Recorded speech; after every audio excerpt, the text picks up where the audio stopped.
Taib. Adapun bagaimana cara kita menghadapi atau kita bisa selamat daripada penyakit corona ini kalaupun sampai masuk Indonesia, semoga tidak masuk Indonesia ya. Yang pertama, hadirin hadirat Allah Subhanahu wa taala, kita harus yakin penuh dengan keyakinan bahwasanya semuanya dengan izin Allah Subhanahu wa taala. Kalaupun menimpa kita maka itu dengan takdir Allah Subhanahu wa taala. Kalaupun menimpa kita maka kita hadapi dengan apa? Dengan sabar. Dengan sabar ya.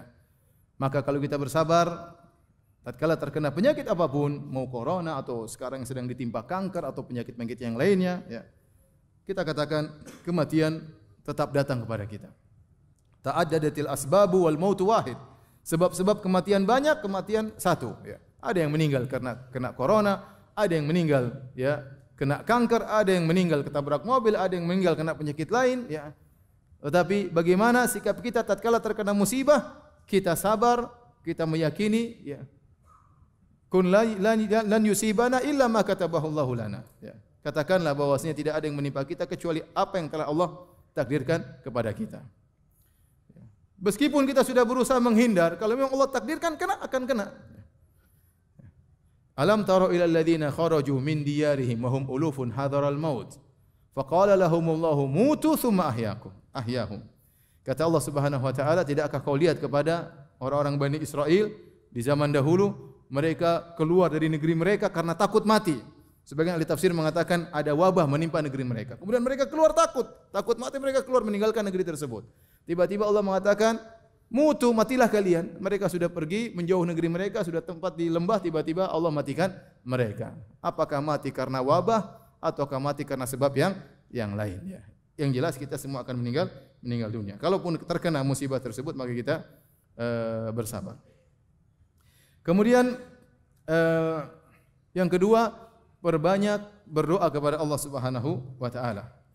Di antara doa-doa yang diajarkan oleh Rasulullah sallallahu alaihi wasallam ya, seperti doa pagi petang. Bismillahilladzi la yadhurru ma'asmihi syai'un fil ardi wala fis sama' wa huwas samiul alim. 3 kali kita baca, pagi dan petang. Dengan nama Allah ya, yang suatu pun tidak bisa memberi kemudaratan suatu di langit maupun di bumi. Kalau kita sebut nama Allah tersebut, wa huwas samiul alim, dan dia Maha mendengar lagi Maha mengetahui. Kita ucapkan dengan penuh keyakinan. Kalau biasanya kita hanya baca lalu begitu saja tanpa kita hayati, maka hendaknya tatkala kita sudah terdengar virus tersebut tersebar, maka kita lebih konsentrasi membaca doa ini. Bismillahilladzi la yadhurru ma'asmihi syai'un fil ardi wala fis sama' wa huwas samiul alim. Insyaallah barang siapa mengucapkannya dengan penuh keyakinan 3 kali di pagi hari, 3 kali di petang hari, maka insyaallah dia tidak akan terkena penyakit virus corona ya. Saya bilang buktinya, enggak usah jauh-jauh, lihat orang Indonesia tinggal di tengah-tengah Wuhan. Tinggal di tengah-tengah Wuhan, berinteraksi dengan mereka, tapi tidak semua kena. Tapi tidak semua kena. Ya. Pulang alhamdulillah sampai sekarang belum ada yang positif terkena penyakit apa? Virus corona ya. Mudah-mudahan mereka semua dilindungi oleh Allah Subhanahu wa taala. Artinya ada yang kena, ada yang tidak kena. Seperti kemarin virus kasus apa? Yang di kapal pesiar ya. Ribuan situ, kan tidak semua kena. Ada yang kena, ada yang tidak kena ya. Ya. Allah berkehendak ini kena, ini tidak kena, kehendak Allah Subhanahu wa taala. Ya mungkin mengatakan kalau sudah tua kena, kita lihat ada juga yang muda-muda kena. Ada juga muda-muda yang tewas ya. Taib, di antaranya baca 2 ayat terakhir dari surat Al-Baqarah ya. Amanar Rasul dan seterusnya. Man qara'a bil ayataini min akhir suratil Baqarah fi lailatin kafatahu. Barang siapa yang baca 2 ayat terakhir dari surat Al-Baqarah di malam hari, maka kedua ayat tersebut akan mencukupkan dia. Itu akan menjaga dia ya. Ya. Dengan sebab 2 ayat tersebut Allah akan menjaganya, mencukupkan dia dari ya hal-hal yang yang buruk ya. Kemudian juga membaca Qul huwallahu ahad dan Qul a'udzu birabbil falaq dan Qul a'udzu birabbin nas. Setiap pagi dan setiap sore 3 kali. Ini juga di antara zikir pagi petang. Seorang sahabat berkata, "Kharajna fi lailatin matiratin wa dhulmatin syadidatin." Kami keluar bersama Nabi SAW dalam suatu malam yang hujan deras di dalam kegelapan yang sangat gelap. Natlubu Rasulullah sallallahu alaihi wasallam yusalli lana. Kami mencari Nabi sallallahu alaihi wasallam agar Rasulullah sallallahu alaihi wasallam mengimami kami. Fa adraktuhu faqala, maka aku pun menemui Nabi dan Nabi berkata, "Qul," katakanlah. Falam aqul syai'an, aku tidak mengucapkan apa-apa. Tsumma qala, Nabi berkata lagi, "Qul," ucapkanlah. Falam aqul syai'an, aku tidak mengucapkan apa-apa. Qala qul, ketiga kali kata Nabi, ucapkanlah. Qultu ma aqul, apa yang aku ucapkan? Kata Nabi sallallahu alaihi wasallam, qul huwallahu ahad wal muawwidzatain, yaitu qul a'udzu birabbil falaq, qul a'udzu birabbin nas, hina tumsi wa tusbihu thalatha marrat, pagi 3 kali, petang 3 kali, takfika min kulli syai', maka akan mencukupkan engkau dari segala sesuatu, yaitu akan menjagamu. Ini antara sebab ya kita melakukan sebab-sebab yang syar'i, di antaranya dengan baca doa-doa tersebut. Kemudian juga doa pagi petang yang diajarkan oleh Nabi sallallahu alaihi wasallam, Allahumma inni as'alukal afiyata fid dunya wal akhirah. Ya Allah, aku mohon kepada Engkau keselamatan di dunia dan di akhirat. Al-afiyah adalah keselamatan. Di antaranya keselamatan dari penyakit, ya. Allahumma inni as'alukal afwa wal afiyata fi dini wa dunyaya wa ahli wa mali. Ya Allah, aku mohon kepada Engkau ampunan dan keselamatan dalam agamaku maupun duniaku, wa ahli wa mali, keselamatan pada keluargaku, keselamatan pada hartaku. Allahumma astur aurati wa amin rawati, ya Allah tutuplah auratku dan tenangkanlah jiwaku. Allahumma hfazni min baini yadayya wa min khalfi, ya Allah jagalah aku dari depan, wa min khalfi dari belakang, wa an yamini dari kanan, wa an shimali dari kiri, wa min fawqi dari atas, wa a'udzu bi 'azamatika an uqtala min tahti, dan aku berlindung dengan keagunganmu dari aku ditimpa dengan keburukan dari bawahku. Ini doa sangat baik untuk kita baca di pagi hari, petang hari. Kita enggak tahu virus datang dari mana. Dari depan, dari kanan, dari kiri, dari atas, dari bawah. Maka kita berdoa dengan doa ini. Di antara juga Nabi pernah berdoa, Allahumma inni a'udzubika ya min munkaratil akhlaq, kemudian di akhir wal adwa, yaitu ya Allah aku berlindung kepada Engkau dari penyakit-penyakit yang mungkar, yaitu kata para ulama penyakit-penyakit yang tidak biasa, penyakit-penyakit yang mengerikan, ya. Kita berlindung dari penyakit-penyakit tersebut, ya. Karena kita akan sakit, tapi kita tidak ingin dengan penyakit-penyakit yang mengerikan seperti itu, seperti wabah, virus dan yang lainnya. Dengan berdoa demikian semoga Allah melindungi kita. Ini dari sisi doa. Kemudian ikhtiar, dari sisi usaha juga harus kita lakukan.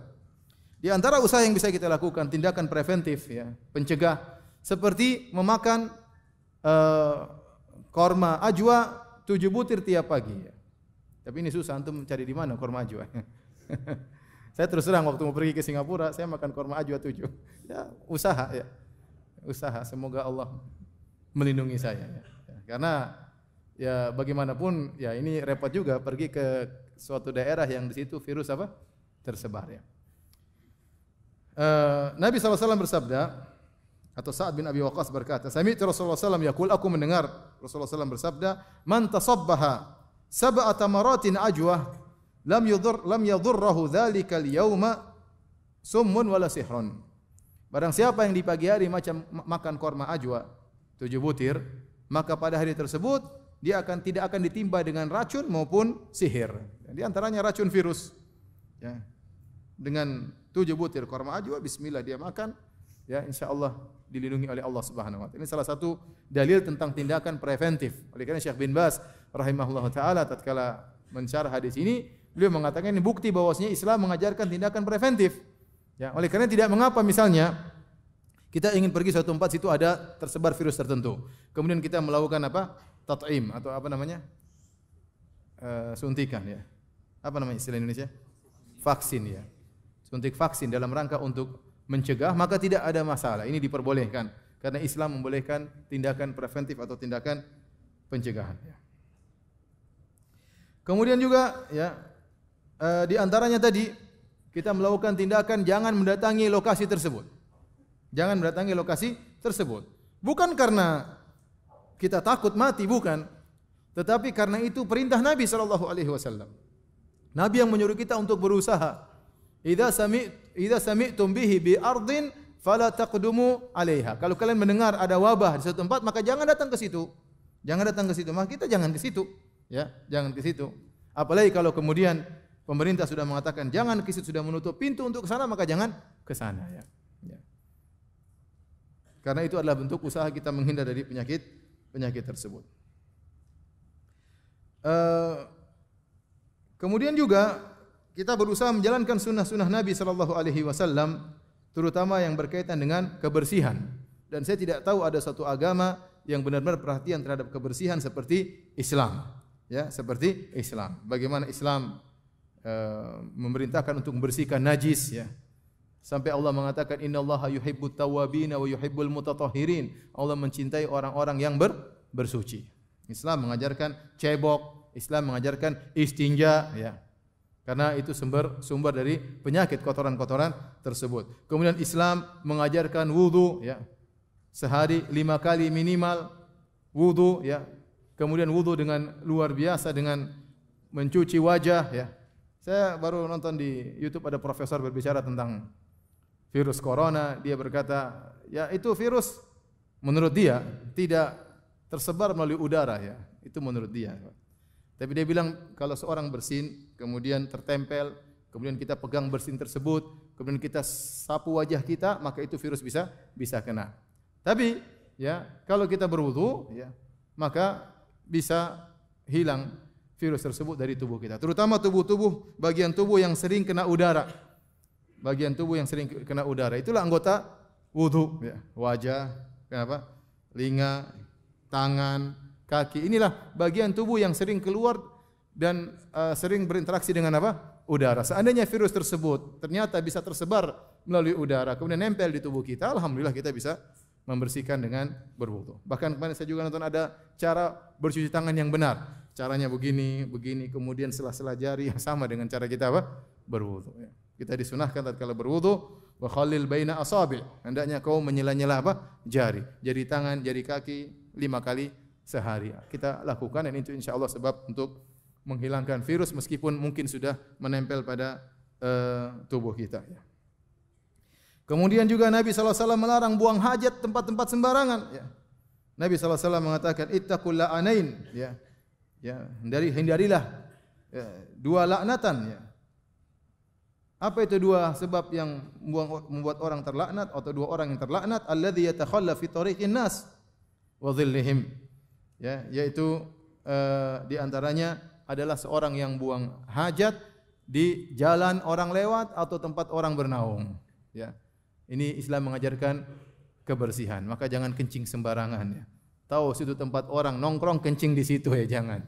Ya, cari tempat yang lain kalaupun harus kencing tidak di toilet, tidak di WC, cari tempat yang jauh ya. Karena mungkin orang datang kemudian mendoakan keburukan kepada siapa kencing sini kurang ajar, didoakan keburukan, bisa jadi kita terkena keburukan. Tapi intinya Islam mengajarkan kebersihan ya. Kemudian juga Islam mengakui adanya al-hijr as-sihhi, tadi isolasi. Kalau memang sudah ada yang kena ya di antara kita maka hendaknya diisolasi di suatu tempat tertentu, yang lain tidak datang agar tidak tertular dengan penyakit tersebut. Dan ini dibenarkan juga dalam Islam. Kemudian juga tatkala bersin, Islam mengajarkan bagaimana ya bersin yang benar ya. Misalnya kana Nabi sallallahu alaihi wasallam idza atasa ghatta wajhahu bi yadayhi aw bi thawbihi wa ghadda biha sautahu. Adalah Nabi sallallahu alaihi wasallam di antara kebiasaan Nabi kalau bersin, maka beliau menutup wajah beliau. Menutup wajah beliau dengan kedua tangannya agar tidak tersebar kemana-mana, karena bisa jadi virus tersebar ke udara, akhirnya kita beri kemudaratan kepada orang lain. Atau dia tutup dengan baju beliau. Tutup dengan baju beliau ya, dan beliau merendahkan suaranya ya. Bukan kemudian kita buka mulut, kemudian kita teriak sebesar-besarnya, wacing, tersebar enggak. Ya. Kemudian kita arahkan ke orang, kemudian kena 5 orang terus, wah, kena corona semuanya terus. Subhanallah. Di agama apa diajarin seperti ini, akhi? Di agama mana diajarin seperti ini? Di agama mana? Agama Islam. Ya, agama Islam yang mengajarkan hal-hal demikian. Kemudian juga masalah makanan, tidak boleh makanan sembarang. Islam melarang kita untuk makan maitah, bangkai ya.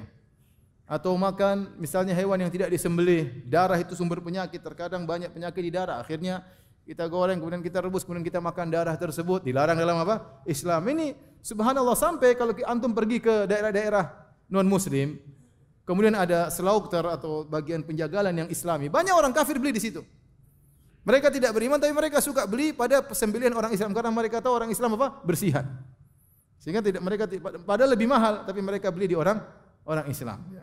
Karena mereka tahu orang Islam kalau motong bersih, ada aturannya, tidak sembarangan dan lebih sehat. Contoh juga Islam mengharamkan untuk makan jallalah. Jallalah itu adalah hewan yang makan kotoran. Kalaupun dia sudah makan kotoran harus dipuasakan dulu. Dikasih makan yang lain sampai kemudian sudah bersih tubuhnya baru boleh disembelih. Adapun kalau dia hobi makan kotoran kemudian kita ambil, kita sembelih maka tidak boleh. Islam melarang. Subhanallah, Islam melarang hal tersebut. Ini sumber apa? Sumber penyakit. Apalagi kita makan hewan-hewan yang kotor ya. Makan tikus kemudian disumpit gini. Tikusnya tolong. Dicampur dengan cuka kemudian Masya Allah. A'udzubillah. Ya mungkin mereka merasakan kelezatan tapi ya enggak benar ya. Makan tikus saya lihat sendiri Masya Allah. Makan kelelawar lagi ya Allah. Kelelawarnya masih nongkrong giginya belum dicabut. Kita lihat aja ngeri. Makan enggak tahu dia makan apa, hinggap di mana, kemudian kotornya kayak apa. Islam tidak mengajarkan demikian ya. Mungkin ada kelezatan mereka rasakan mungkin. Tetapi Islam mengajarkan apa? Kebersihan. Ya, hewan-hewan suka di kotoran misalnya babi dan yang lain Islam melarang. Ya. Kan babi terkadang menimbulkan penyakit macam-macam. Intinya Islam melarang hal tersebut dan itu tidak antum dapatkan ya dalam agama-agama yang lain. Oleh karena Islam mengajarkan bagaimana aturan agar seorang bisa bersih dan terhindar dari berbagai macam penyakit yang ini semua kejadian membuat kita semakin beriman kepada Allah Subhanahu wa taala. Di antara hikmahnya kejadian ini membuat kita semakin beriman dengan sunnah-sunnah Rasulullah sallallahu alaihi wasallam. Demikian saja semoga Allah Subhanahu wa taala menjaga kaum muslimin, menjaga negeri kita dari wabah ya, dari virus ya. Semoga saudara-saudara kita yang terkena penyakit bisa segera disembuhkan oleh Allah Subhanahu wa taala dan semoga mereka orang-orang non muslim, orang kafir terkena virus tersebut bisa sadar dan beriman kembali kepada Tuhan Rabbul Alamin. Wallahu taala alam bisawab.